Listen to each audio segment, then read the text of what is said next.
Bonjour à toutes et à tous, c'est Thomas. Et Giovanni. Nous voici aujourd'hui à l'épisode numéro 7. Il sera divisé en deux parties essentielles.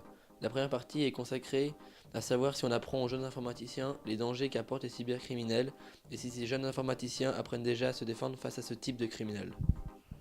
La deuxième partie est consacrée à un aspect plus juridique. On parlera des moyens mis en place pour arrêter un cybercriminel et également des différentes sanctions qu'un cybercriminel peut écoper. Nous avons interviewé un jeune informaticien qui fait ses études à l'ETML.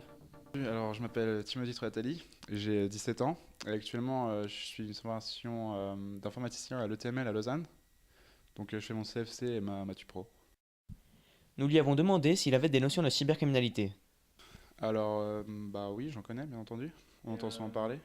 Oui, justement, tu pourrais développer. Développer, il y en a beaucoup déjà. Sont des attaques sur des serveurs pour récupérer des informations.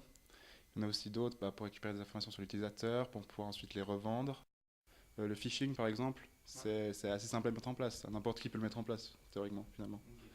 Après, il y a d'autres notions, d'autres techniques qui sont bien plus compliquées. Nous nous sommes demandé s'il avait appris ces notions grâce à sa formation. Non, pas vraiment. Dans la formation on en apprend surtout sur la formation des utilisateurs, pour former un peu les utilisateurs aux dangers d'Internet, de l'informatique, etc. Et aussi un peu des dangers techniques, genre la sécurité au sein d'un réseau et tout ça. Leur formation leur apprend donc à se protéger des dangers d'Internet et non pas à escroquer comme le font les cybercriminels. Nous allons maintenant aborder la deuxième partie. Il n'y a pas tellement de moyens préconçus pour stopper les cybercriminels. Comme nous l'avons dit dans l'épisode des enjeux politiques, il y a des lois qui commencent à se mettre en place pour créer un arsenal contre les cybercriminels. Il est donc très difficile de stopper un cybercriminel, comme notre intervenant du Parti Pirate nous l'avait dit hors interview. Comme nous l'avons dit plusieurs fois, il est très difficile de les retrouver ou même de les identifier. La plupart du temps, ce n'est pas grâce aux enquêteurs qu'un cybercriminel est mis en prison, mais tout simplement à cause d'une faille humaine.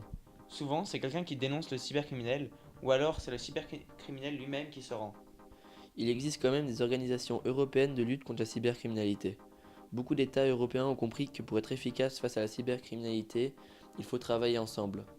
On a confié à l'Interpol, qui est une sorte de police internationale, la possibilité de faire des échanges d'informations facilement pour lutter efficacement. Il y a en 2004 une agence européenne chargée de la sécurité des réseaux et de l'information qui a été créée. Une des missions importantes de cette agence est le suivi de l'élaboration des normes pour les produits et services en matière de sécurité de réseau. Elle pratique également d'autres activités, comme l'analyse des incidents liés à la sécurité en Europe. Et pour finir, il existe le programme européen Safer Internet Plus qui lutte contre les contenus illicites et le traitement des contenus non désirés. Maintenant, nous allons introduire différents types de sanctions que la loi a prévues pour les cybercriminels. Bien évidemment, ces sanctions sont plus ou moins conséquentes pour les cybercriminels. Il y a donc 3 principales sanctions. La première, les cybercriminels écopent de 2 ans d'emprisonnement ou 30 000 € d'amende. Cette sanction est valable pour le fait d'accéder ou de se maintenir dans un système de traitement automatisé de données.